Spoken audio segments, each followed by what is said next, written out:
Assalomu alaykum, hurmatli pensionerlar, ota-onalarimiz, yaqinlariga pensiya masalasida yordam berayotgan farzandlar. Bugun men sizga iyul oyida pul olish, pensiyani vaqtida rasmiylashtirish, qayta hisoblatish yoki qo'shimcha to'lovlardan qolib ketmaslik uchun ulgurish kerak bo'lgan 5 ta eng muhim narsani tushuntirib beraman. Bu ma'lumot juda muhim, chunki birgina hujjat kech topshirilsa, birgina ariza vaqtida yozilmasa yoki birga ma'lumot bazada noto'g'ri chiqsa, odam oylar davomida kutib qolishi, hatto o'ziga tegishli pulni kech olishi mumkin. Men bu videoda hammasini oddiy tilda aytaman.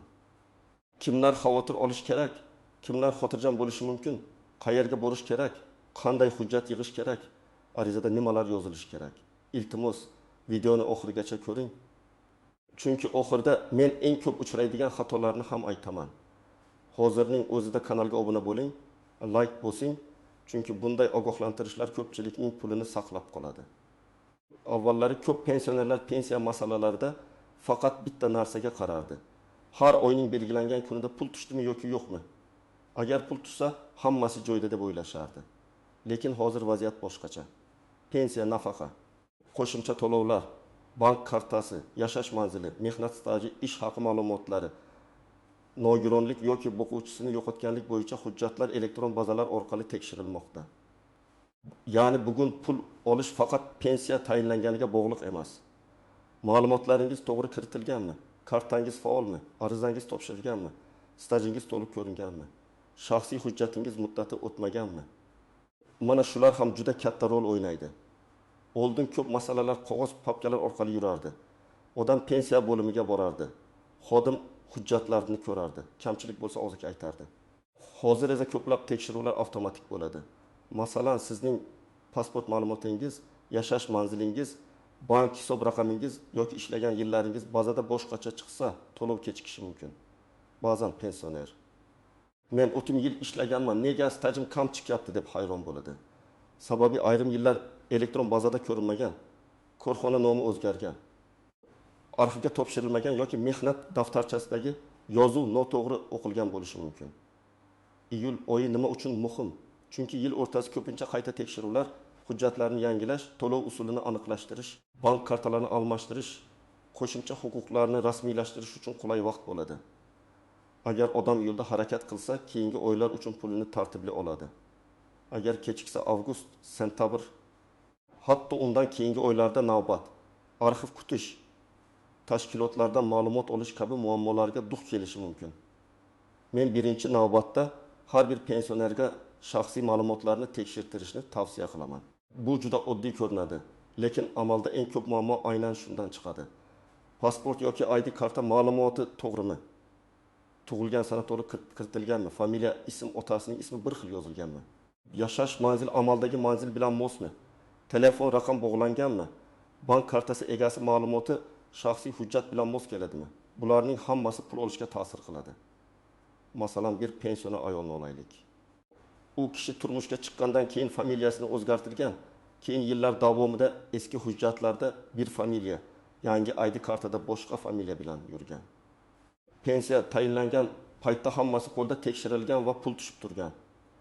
Lekin bank kartasi yangilanganda bank tizimida yangi familiya, pensiya bazasida eski familiya chiqadi. Natijada to'lov vaqtincha ushlanib qoladi. Bu ayol menga pensiyani to'xtatishdi deb xavotirga tushadi. Aslida esa masala familiya mos kelmaganda bo'ladi. Yana bir misol. Erkak pensioner bir tumandan boshqa tumanga ko'chib o'tgan. Ro'yxatdan o'tgan joyini yangilagan. Lekin pensiya to'lov manzilini aniqlashtirmagan. Pul hali eski hududdagi ma'lumot bo'yicha yuradi. Xat-xabar eski manzilga boradi, bank yoki pensiya bo'limi bog'lana olmaydi. Keyin odam nega menga hech kim aytmadi deydi. Shuning uchun iyul oyida albatta yashash manzilingizni, telefon raqamingizni, hujjatingizdagi ma'lumotlarni tekshirib qo'ying. Kimlar ayniqsa e'tiborli bo'lish kerak? ID karta yoki pasportini yaqinda almashtirganlar, familiyasi o'zgargan ayollar, boshqa tuman yoki shaharga ko'chganlar, bank kartasini yaqinda yangilaganlar, telefon raqamini almashtirganlar, uzoq vaqt pensiya bo'limiga bormaganlar. Kimlar kamroq xavotir qilsa bo'ladi? Hujjatlari o'zgarmagan, manzili o'sha, kartasi faol, pul har oy muammosi tushayotgan pensionerlar. Lekin men baribir yiliga kamida bir marta tekshirishni maslahat beraman. Chunki hatto ko'pincha odam kutmagan joydan chiqadi. pul miqdoriga eng katta ta'sir qiladigan masalalardan biri bu staj va ish haqi ma'lumotidir. Ko'p odam o'ziga tayinlangan pensiyani bor deb qabul qiladi, lekin aslida ayrim yillar hisobga olinmagan bo'lishi mumkin. Ayniqsa Sovet davrida 1990-yillar va 2000-yillar boshida ishlagan fuqarolarda bu holat ko'p uchraydi. Korxona yopilgan, nomi o'zgargan, hujjatlar arxivga topshirilgan yoki umuman tartibsiz saqlangan bo'lishi mumkin. Men buni oddiy misol bilan tushuntiraman. Deylik bir odam 35 yil ishlagan. Pensiya hisobida esa 29 yil ko'rinmoqda. 6 yil staj hisobga olinmagan. Agar bu 6 yil tasdiqlansa, pensiya miqdori oshishi mumkin. Ba'zan oshish 10.000 so'm, ba'zan 100.000 so'm. Ba'zan undan ham ko'proq bo'ladi. Bu summa bir oyda kichik ko'rinishi mumkin, lekin yiliga 100.000 so'mdan 20.200.000 so'm bo'ladi. Agar odam 5 yil davomida kam pensiya olgan bo'lsa, bu farq juda katta mablag'ga aylanadi. Yana bir vaziyat. Ayol kishi 1985 yildan 1935 yilgacha tikuv fabrikasida ishlagan. Mehnat daftarchasida yozuv bor, lekin muhrxira. Korxona nomi to'liq o'qilmaydi. Pensiya bo'limi bu davrni shubhali deb qo'shimcha tasdiq so'rashi mumkin. Agar ayol arxivdan ma'lumotnoma olib kelsa, o'sha yillar stajga qo'shiladi. Agar olib kelmasa, pensiya kamroq hisoblanadi. Shuning uchun mehnat daftarcham bor-ku deb xotirjam bo'lish har doim ham to'g'ri emas. Ba'zan daftarcha yetarli, ba'zan esa arxiv ma'lumoti kerak bo'ladi. Iyul oyida nima qilish kerak? Avvalo mehnat daftarchangizni toping. Undagi barcha yozuvlarni ko'zdan kechiring. Ishga qabul qilingan sana, ishdan bo'shagan sana, buyruq raqami, korxona muhri, imzo bor yo'qligini tekshiring. Agar biror joyda sana tushunarsiz bo'lsa yoki muhr o'qilmasa, oldindan arxivga murojaat qiling. Chunki arxivdan javob bir kunda chiqmaydi. Ba'zan 10 kun, ba'zan 15 kun, ba'zan undan ham ko'proq kutishga to'g'ri keladi. Iyulda harakat qilsangiz, keyingi oyga qadar ko'p masalani hal qilib qo'yish mumkin. Kimlar ayniqsa xavotir qilish kerak? Yangi pensiyaga chiqayotganlar, kam chiqqanlar, ish staji uzilib qolganlar, sobiq kolxoz, zavod, fabrika, qurilish tashkilotlari, maktab, kasalxona yoki davlat korxonalarida uzoq ishlaganlar. Kimlar nisbatan xotirjam bo'lishi mumkin? Ish faoliyati so'nggi yillarda elektron bazalarda to'liq yuritilgan. Rasmiy ish haqi bilan ishlagan va pensiya tayinlanganda hamma hujjati to'liq tekshirilgan fuqarolar. Lekin shunday bo'lsa ham pensiya hisob-kitobingizni bir marta ko'rib chiqish zarar qilmaydi. Ko'p pensionerlar pensiya masalasini faqat davlat idorasi bilan bog'laydi. Aslida pul qo'lingizga yetib kelish uchun bank tizimi ham to'g'ri ishlashi kerak. Karta muddati tugagan bo'lsa, karta bloklangan bo'lsa, PIN kod unutib qo'yilgan bo'lsa, karta boshqa odamda bo'lsa yoki bankdagi ma'lumotlaringiz pensiya bazasida ma'lumot bilan mos kelmasa, pulni olishda qiyinchilik bo'ladi. Masalan, pensioner otaxon kartasini o'g'liga berib qo'ygan. O'g'li boshqa shaharda ishlaydi. Karta muddati iyulda tugaydi. Pul tushadi, lekin karta bilan yechib bo'lmaydi. Otaxon bankka borishga qiynaladi, o'g'li kela olmaydi. Natijada oddiy masala katta muammoga aylanadi. Agar karta muddati oldindan tekshirilganda bankka borib yangi karta olinardi va pensiya vaqtida ishlatilardi. Yana bir misol. Pensioner ayol naqd pul olishga o'rgangan, lekin pul bank kartasiga tushadi. Karta bilan ishlashni bilmagani uchun qo'shnisi yoki tanishidan yordam so'raydi. Bu juda xavfli, chunki karta raqami, SMS kodi, PIN kod begona odamga berilsa, pul yo'qolishi mumkin. Men har doim aytaman, kartangiz bu sizning hamyoningiz. Uni hech kimga bermang. SMS kodni hech kimga aytmang. Bank xodimam, pensiya bo'limi xodimam sizdan SMS kod so'ramasligi kerak. Agar kimdir kod so'rasa, bu firibgarlik bo'lishi mumkin. Iyul oyida bank kartangizni tekshirib qo'ying. Kartaning amal qilish muddati qachongacha ekanini ko'ring. Telefon raqamingiz kartaga bog'langanmi? SMS xabarnoma ishlayaptimi? Mobil ilova yoki bankomat orqali balans tekshira olasizmi? Shularni aniqlang. Agar karta muddati tugashi yaqin bo'lsa, bankka borib yangisini oling. Odatda ID karta yoki pasport kerak bo'ladi. Agar sog'lig'ingiz sabab bankka bora olmasangiz, bankdan yaqin qarindosh orqali yoki ishonchnoma asosida qanday tartib borligini so'rang. Bu yerda yana bitta nozik masala bor.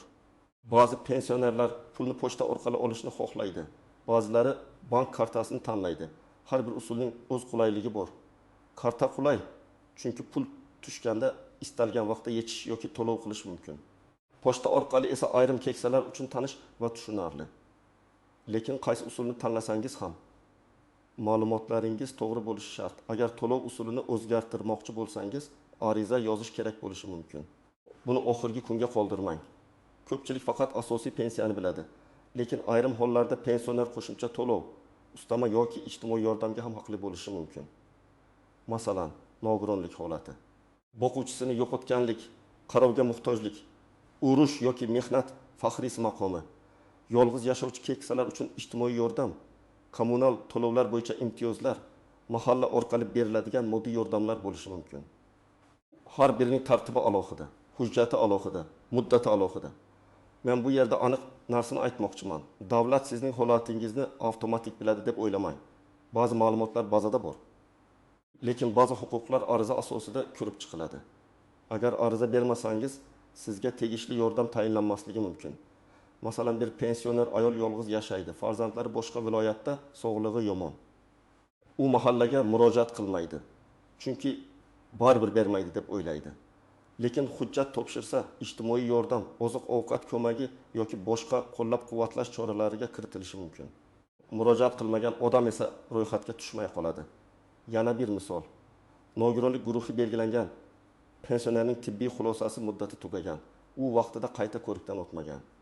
Natijada ustama yoki tegishli to'lov kechikishi mumkin. Odam kasal bo'lgani uchun yugura olmaydi, lekin hujjat muddati o'tib ketgach, qayta tiklash yanada ko'proq vaqt oladi. Shu sababli iyul oyida tibbiy hujjatlaringiz, nogironlik ma'lumotnomangiz, imtiyoz guvohnomalaringiz muddatini tekshiring. Agar sizning oilangizda 2 pensioner bo'lsa, har birining holati alohida ko'riladi. Masalan, xotin pensioner, erning pensiyasi bir miqdorda, ayolniki boshqa miqdorda. Ayol uzoq yillar ishlamagan, bolalarni tarbiyalagan, keyin kam staj bilan pensiya olgan. U o'zini hech narsaga haqli emas deb o'ylashi mumkin. Lekin ayrim hollarda yosh, sog'liq, oilaviy ahvol, boquvchi yo'qligi yoki daromad darajasiga qarab qo'shimcha yordamlar ko'rib chiqiladi. Buning uchun mahalla, tuman ijtimoiy xizmat organlari, pensiya bo'limi yoki tegishli tashkilotlarga murojaat qilish kerak. Eng muhim maslahatlarimdan biri shu. Pensiya va pul masalasida og'zaki gapga ishonib yuravermang. Ariza yozing, murojaat raqamini oling, hujjat topshirganingizni tasdiqlab qo'ying. Ko'p odam borgan edim, aytishdi. Keyin kel dedilar deb yuradi. Lekin keyin kim aytgan, qachon aytgan, qaysi hujjat yetishmagan, hech narsa isbotlanmaydi. Agar siz ariza bersangiz, tizimda ro'yxatga olinadi, javob muddati bo'ladi. Siz keyin murojaatim qani deb so'rashingiz mumkin. Iyul oyida agar pensiyangiz kam chiqqan deb hisoblasangiz, qayta hisoblash bo'yicha ariza bering. Agar staj qo'shilmagan bo'lsa, stajni qo'shish uchun ariza bering. Agar bank kartasi bilan muammo bo'lsa, bankka yozma murojaat qiling. Agar manzil o'zgargan bo'lsa, to'lov manzilini aniqlashtiring. Agar qo'shimcha yordam kerak bo'lsa, mahallaga va tegishli ijtimoiy organlarga murojaat qiling. Har bir murojaatda familiya, ism, otasining ismi, tug'ilgan sana, pasport yoki ID karta ma'lumoti, yashash manzili, telefon raqam, masalan, mazmuni aniq yozilishi kerak. Masalan, arizada shunday mazmun bo'lishi mumkin. Mening pensiyamni qayta hisoblab berishingizni so'rayman. Chunki 1997 yildan 1992 yilgacha bo'lgan mehnat faoliyatim pensiya hisobida aks etmagan deb hisoblayman. Ushbu davrni tasdiqlovchi mehnat daftarchasi nusxasi va arxiv ma'lumotnomasini ilova qilaman. Mana shunday aniq yozilgan ariza xodimga ham tushunarli bo'ladi, sizga ham foydali bo'ladi. Yana bir misol. Pensiya to'lovimni amaldagi bank kartamga o'tkazish yoki karta ma'lumotlarini yangilash bo'yicha yordam berishingizni so'rayman. Oldingi kartamning amal qilish muddati tugagan. Bu oddiy, lekin muhim. Agar siz shunchaki pul tushmayapti desangiz, sabab ko'p bo'lishi mumkin. Lekin arizada muammo aniq yozilsa, tekshiruv ham aniq bo'ladi. Endi men ko'pchilik e'tibor bermaydigan nozik jihatlarni aytaman. Birinchi nozik jihat. Hujjat nusxasi bilan asl nusxa farq qiladi. Ba'zi joylarda nusxa yetarli bo'lishi mumkin, lekin tekshiruv uchun asl hujjat ham kerak bo'ladi. Mehnat daftarchasi, ID karta, nikoh yoki familiya o'zgarishini tasdiqlovchi hujjat, arxiv ma'lumotnomasi, tibbiy xulosa, bank rekvizitlari, bularning aslini ham, nusxasini ham tayyorlab qo'ygan ma'qul. Ikkinchi nozik jihat, bir odamning ma'lumoti turli hujjatlarda turlicha yozilgan bo'lishi mumkin. Masalan, pasportda o'g'li yozilgan, eski hujjatda o'g'li yoki o'g'li deb yozilgan. Yoki tug'ilgan sana bir joyda 10 iyun, boshqa joyda 10 million. Bunday kichik farq katta muammoga aylanishi mumkin. Ayniqsa arxiv ma'lumotlarni topishda familiya va ism yozilishi muhim. Shuning uchun eski hujjatlaringizdagi yozuvlarni solishtiring. 3-nozik jihat pensionerning o'zi bora olmasa, qarindosh hamma ishni avtomatik bajara olmaydi. Ko'p farzandlar men onamning o'g'liman, hammasini hal qilaman deb boradi. Lekin ayrim masalalarda ishonchnoma talab qilinadi. Bank, pensiya, arxiv, tibbiy hujjatlarda vakillik tartibi bo'lishi mumkin. Shuning uchun oldindan so'rang. Agar pensionerning o'zi kela olmasa, qanday hujjat kerak deb aniqlashtiring. Bu sizni 2-3 marta qatnashdan saqlaydi. 4-nozik jihat. Og'zaki ishonib oylarni o'tkazib yubormang. Keyin kelarsiz. Hali bozorda chiqadi, kutib turing degan gaplarni eshitgan bo'lsangiz, vaqt o'tib ketmasin. Albatta murojaat qiling. Ro'yxat raqamini oling, javob muddatini so'rang. Men xodimlarni ayblash uchun emas, tartib bo'lishi uchun aytyapman. Sizning masalangiz yozma tartibda ko'rilsa, yo'qolib ketmaydi. 5-nozik jihat. Firibgarlardan ehtiyot bo'ling. Pensiyangizni oshirib beraman. Iyulda pul olishingiz uchun tezda karta raqamingizni ayting. SMS kodini yuboring. Menga pul bering, hujjatingizni tezlashtiraman degan gaplarga ishonmang. Rasmiy to'lovlar, arizalar, davlat xizmatlari belgilangan tartibda amalga oshiriladi. Agar kimdir shubhali taklif qilsa, yaqinlaringiz bilan maslahat qiling, banka yoki rasmiy idoraga o'zingiz qo'ng'iroq qiling. Endi men sizga aniq reja beraman. Birinchi qadam, hujjatlaringizni bitta papkaga yig'ing. ID karta yoki pasport, pensiya daftarchasi yoki pensiya hujjatlari, bank kartasi ma'lumotlari, mehnat daftarchasi, arxiv ma'lumotnomalari, nikoh yoki familiya o'zgarishi hujjati, nogironlik yoki tibbiy xulosalar, mahalla ma'lumotnomalari bo'lsa, hammasini alohida joyga qo'ying. Hujjatlar yo'qolib qolmasligi uchun nusxasini ham tayyorlang. Ikkinchi qadam, bank kartangizni tekshiring. Karta muddati tugamaganmi? SMS xabarnoma ishlayaptimi? Telefon raqamingiz o'zingiznikimi? Balansni ko'ra olasizmi? Shularni aniqlang. Agar bankomatdan foydalanishni bilmasangiz, ishonchli farzandingizdan o'rgatishni so'rang, lekin PIN kodni aytmang. PIN kodni faqat o'zingiz biling. 3-qadam, pensiya miqdori va stajingiz bo'yicha savol bo'lsa, pensiya bo'limiga yoki tegishli davlat xizmatlari orqali murojaat qiling. Mening pensiyam qanday hisoblangan, qaysi yillar stajga kiritilgan, qaysi ish haqi davri hisobga olingan deb so'rang. Agar kamchilik ko'rsangiz, darhol tasdiqlovchi hujjat yig'ing. 4-qadam, arxiv masalasini kechiktirmang. Agar eski korxonada ishlagan bo'lsangiz, korxona hozir yo'q bo'lsa, qaysi arxivda hujjatlar saqlanishini aniqlang. Mahalliy arxiv, tuman arxivi, viloyat arxivi yoki tashkilotning huquqiy vorisi bo'lishi mumkin. Arxivga murojaatda ishlagan joyingiz nomi, taxminiy yillar, lavozim, bo'lim yoki sex nomi, eski manzil bo'lsa yozing. Ma'lumot qancha aniq bo'lsa, javob topish shuncha oson bo'ladi. 5-qadam, qo'shimcha yordamga ehtiyojingiz bo'lsa, mahallaga boring. Men pensionerman, daromadim shuncha, sog'lig'im shunday, yolg'iz yashayman yoki oilaviy ahvolim shunday. Qanday yordamlar bor deb so'rang. Uyalish kerak emas. Bu sadaqa so'rash emas. Bu qonuniy huquqlaringizni bilishdir.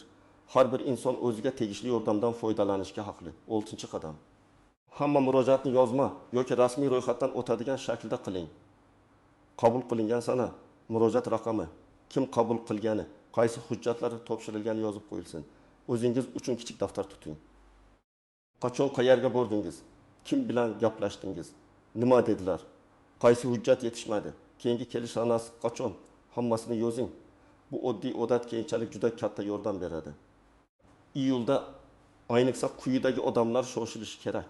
Yaqinda pensiyaga chiqadiganlar, pensiyasi kam hisoblangan deb o'ylayotganlar, bank kartasi muddati tugayotganlar, ID karta yoki pasportini almashtirganlar, manzili o'zgarganlar, nogironlik hujjati muddati tugayotganlar, stajda uzilish borlar, sobiq korxonasidan arxiv ma'lumoti kerak bo'lganlar, pul tushish kechikayotganlar.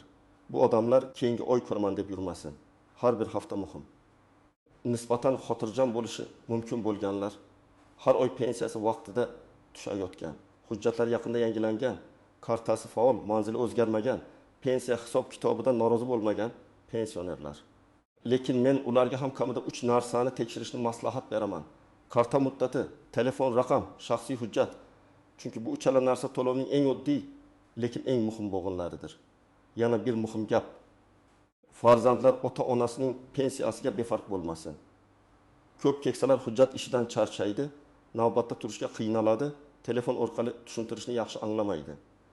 Farzandlari esa 1-2 soat vaqt ajratib, hujjatlarni tartibga solib bersa, ota-onasining oylar davomida qiynalishining oldini oladi. Lekin yordam berayotganda ham pensionerning roziligi, huquqi va xavfsizligi birinchi o'rinda bo'lishi kerak. Demak, iyul oyida pul olish va pensiya masalasida muammoga tushmaslik uchun 5 ta asosiy ishni bajarish kerak. Shaxsiy ma'lumotlarni tekshirish, mehnat staji va ish haqi ma'lumotlarini aniqlashtirish. Bank kartasi va to'lov usulini tartibga keltirish, qo'shimcha to'lov va imtiyoz huquqlarini ko'rib chiqish, ariza va hujjat topshirishni oxirgi kunga qoldirmaslik. Men bularni shunchaki maslahat sifatida emas, amaliy zarurat sifatida aytyapman. Chunki pensiya masalasida kechikish ko'pincha pulning kechikishiga olib keladi. Agar sizda pensiya tushmayotgan bo'lsa, miqdori kam deb o'ylasangiz, karta bilan muammo bo'lsa yoki stajingiz to'liq hisoblanmagan bo'lsa, kutib o'tirmang. Hujjatlaringizni yig'ing, murojaat qiling, ariza raqamini oling va masalani yozma tartibda kuzatib boring. O'zingizga tegishli pulni olish uchun o'zingiz ham faol bo'lishingiz kerak. Sizning hududingizda pensiya, bank kartasi yoki staj bo'yicha qanday muammolar uchrayapti? Izohlarda yozib qoldiring.